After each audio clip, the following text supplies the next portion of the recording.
এবং মনোনয়ন ফর্ম দাখিল যখন করবে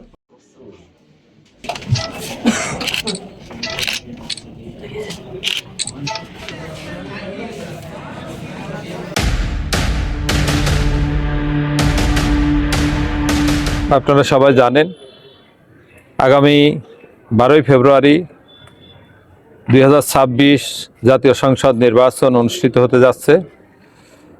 মনোনয়নপত্র দাখিলের শেষ তারিখ 29শে ডিসেম্বর। সে লক্ষ্যে আমরা আজকে মনোনয়নপত্র সংগ্রহ করার জন্যই আমরা উপজেলা পরিষদের সহকারী রিটার্নিং অফিসার, উপজেলা নির্বাহী অফিসার তার দপ্তরে এসেছিলাম এবং মনোনয়নপত্র আমরা সংগ্রহ করলাম।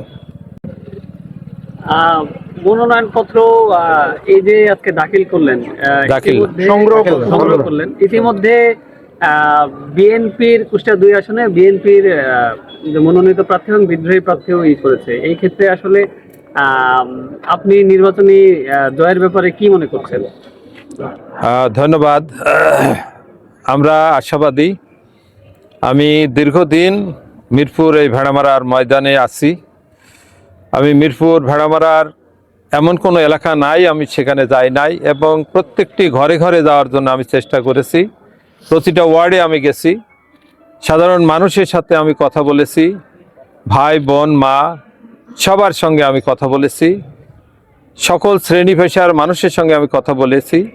সেখানে আমি যেটা দেখেছি, মানুষের মধ্যে ব্যাপক একটি পরিবর্তন এসেছে এবং তারা বলেছে আমরা পরিবর্তন চাই এবং তারা স্পষ্ট করে বলেছে আগামীতে আমরা, বিগত দিনে আমরা অনেক দল দেখেছি একাধিকবার ক্ষমতায় এসেছে, এবার আমরা বাংলাদেশ জামাত ইসলামীর নেতৃত্বে বাংলাদেশ জামাত ইসলামের ন্যায় এবং ইনসাফের প্রতীক দাড়িপাল্লা মার্কে আমরা ভোট দেব।